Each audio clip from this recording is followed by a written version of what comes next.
सिन्नरमध्ये आज मतदानाची प्रक्रिया पार पडतीये। दरम्यान सकाळच्या सुमारास सिन्नरच्या मतदान केंद्रावर आलेल्या एका बोगस मतदाराला पोलिसांनी ताब्यात घेतलेलं आहे। आपल्यासोबत सिन्नरचे वरिष्ठ पोलीस निरीक्षक भांबरे सर आहेत।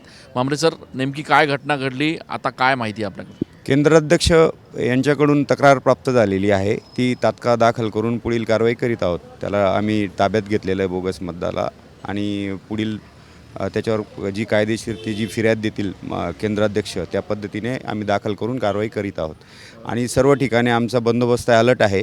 अशा कोणत्याही घटना झाल्या तर त्याला तात्काळ आम्ही त्याचा कॉग्निजन्स घेऊ, आणि जवळजवळ आमचे 100 अंमलदार आणि 22 अधिकारी या प्रक्रियेवर लक्ष ठेवून आहेत। संबंधित सर्व नागरिकांना असं आवाहन करण्यात येतं की असं काही गैरकृत्य झालं तर ते तात्काळ त्यांनी पोलिसांना लक्षात आणून द्यावं। ही जी घटना घडली याच्यामध्ये नेमकं काय समोर काही माहिती आली आहे का, की नेमकं दुसऱ्या कोणाच्या नावावर मतदान करण्यासाठी आले होते का काय?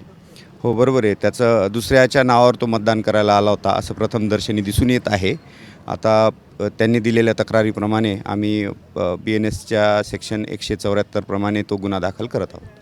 पोलिसांकडनं गुन्हा दाखल करण्याचं काम सध्या सुरू आहे। सिन्नरच्या मतदान केंद्रावर सकाळच्या सुमारास आलेल्या एका बोगस मतदाराला पोलिसांनी आता ताब्यात घेतलेलं आहे। संपूर्ण सिन्नरमध्ये देखील आता वेगवेगळ्या टीम्स ज्या आहेत पोलिसांच्या, त्या तैनात करण्यात आलेल्या आहेत, आणि कुठेही अशा पद्धतीनं जर घटना घडत असतील तर तात्काळ पोलिसांना संपर्क साधावा असं आवाहन देखील करण्यात आलं आहे। कॅमेरा पर्सन आकाश येवलेसह मी चंदन पूजा अधिकारी, TV9 मराठी।